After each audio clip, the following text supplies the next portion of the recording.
Hello everyone, Othium here, and welcome back to episode 4 of Final Fantasy I, Dawn of Souls.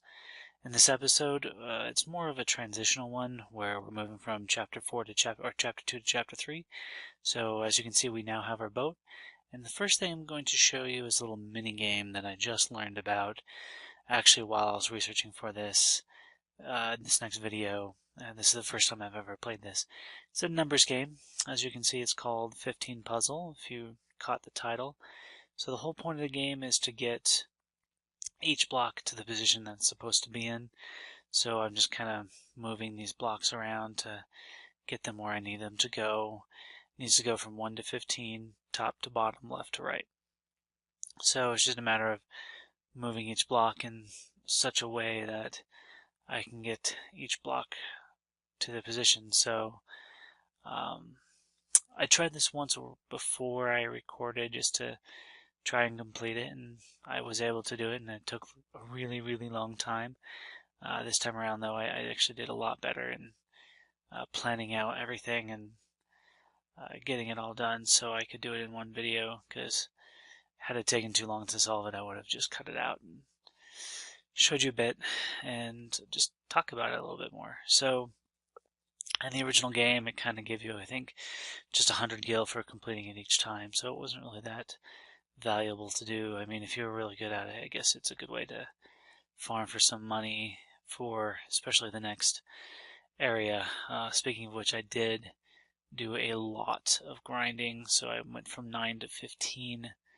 I think I tried to show you the levels at the very beginning, because there's a lot of magic and armor to purchase in Elfheim, which isn't a place you need to stop out, but it's very handy, especially for the equipment and the level 4, the level 3 magic. The level 4 I'm going to wait to getting later on in the game, because the next chapter, chapter 3, is a pretty long one, so that's why I'm kind of doing this, just to show you something extra to do in the game that you can spend a little bit of time in. I'm just trying to figure out where I need to place all these numbers to get them where I want them to go. So now I'm trying to figure out, okay, so I'm trying to manipulate the numbers to place them in such a way that they'll all be positioned the way I want them. Trying to figure out the last couple was a challenge that I didn't really anticipate it to be this hard. First heroes came in pretty easy. For me, it's always the last two that, at least for the first round, it took me like 10 minutes for the last 2 rows just to get each number positioned in such a way that I can get them all on the right spot. So as you can see, I'm trying to get 9 and 10 in a specific order to place them properly, and my mind wasn't working great. But I think I figured this one out pretty soon, in the next couple of minutes. So now I have 9 and 10, and I realize 12 and 11 can get in there pretty easily, which they're done now. Then I realize, oh no, 10's down again, so I have to do some more fiddling. There we go. I think I've realized it now that everything's right. Woohoo, 100%. And as you can see, I get an Echo Grass for beating the puzzle. In the PlayStation version and later versions, you get different items for completing it. You actually get gil for getting first place, that kind of thing. I think it may have gotten some gil, I don't know, but Echo Grass, as you can see. So now we're going to travel on the boat. The boat is really nice. It travels twice as fast as walking, so it's the best way to get to Elfheim. I'm not even sure you can fully walk to Elfheim from Pravoka. And you can battle creatures on the boat. As you can see, I am checking to see what magics my 2 mages have to try and help these battles, because the first thing that happens in this battle is that stupid eye thing. Not just paralyzes, but petrifies both Othium and David, I believe. Oh, I guess it's paralysis. But it's paralysis in such a way that I can't use them to attack, so I end up losing two of my best attackers. So I end up having to just use a white mage and a red mage to take on the rest of these mobs. And not the easiest thing in the world to do. Definitely wish I could have done this fight a little quicker, because it took a while to do this fight. And then he attacks the monk and gets my monk.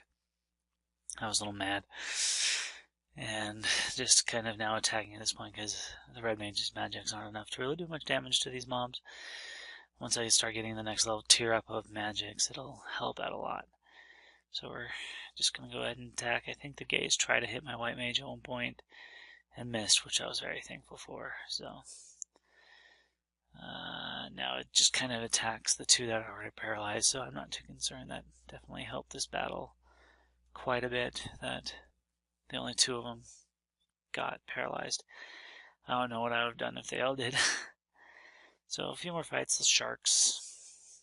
No big deal. Just kind of attack them all because trying to throw some magics. Thunder did alright with them. But I found out with how strong their weapons are right now, it just was easier to just attack. And decent amount of gil there. One of the reasons I did a lot of grinding was for the gil, because the spells in the next town in Elfheim are really expensive.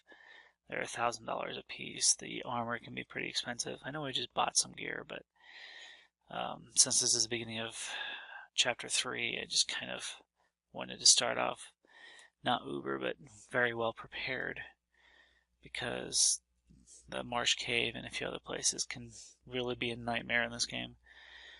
Especially Marsh Cave, because everything can poison you, so it's really important that my white mage have Poisona. And I don't think I buy items, but I think I'm going to go back into the store in between episodes and get my items, some potions, some antidotes, that kind of thing, so I can save some of my magic points for healing in battle, especially since I know it could be a little bit before you go back into a town.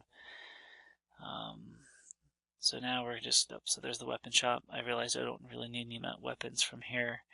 Here's the black magic. So here's my second tier of the fire and thunder. So Thera and Thundara. These definitely significantly increase my elemental damage capabilities. And then between Hold, which was pretty interesting, and Fokara, I decided to use Fokara because it affected all foes. Fire and Thundara affect all foes. That may be what's it. Maybe not those magics are stronger, but they affect all foes, so it definitely increases the usefulness of my red mage by being able to attack all warriors. I think that's where you can revive. You haven't seen me have to revive. I had to do some on some grinding where I had to revive. So there's churches in the area that you're in only revive your MP and your HP, but these churches will actually revive your characters, so it's a different cost. Eventually I'll have a spell where I can revive, and that should be coming down the line soon. So now we're just trying to optimize equipment since I just bought all the armor, and trying to make them a little more effective. Defense 2 and Defense 3 for my monk and my white mage. Now I was looking around for the white mage shop. I forgot where it was. This is the tier 2 or tier level 4 white mage or white magic and black magic. So they're 2,500. I'm not sure I'm high enough level to purchase them anyway. Plus I don't have the magic or the gil to really purchase them. So that's the item shop. I finally found it, so now I decided to take the long way around the graveyard, all the way around to find the white magic shop. So here I'm going to buy Kira, which restores a lot more HP than my cure. Dara, which a lot more damage to undead. So again, a little bit more damage for my white mage for certain types of mobs. And heal. So that heals the entire party a little bit. So that's very handy in case like they all get attacked a lot. So at this point I'm going to walk out, save, and figured I'd heal first. So as you can see, healing is getting a lot more expensive, 100 gil a thing, but the mobs are also dropping a lot more gil per kill, so 100 isn't too bad at all at this point. It's chump change as far as I'm concerned. After all my purchases, I still have over 3,000 gil left, so I'll be buying some healing items off camera to prep for episode 5 and starting the journey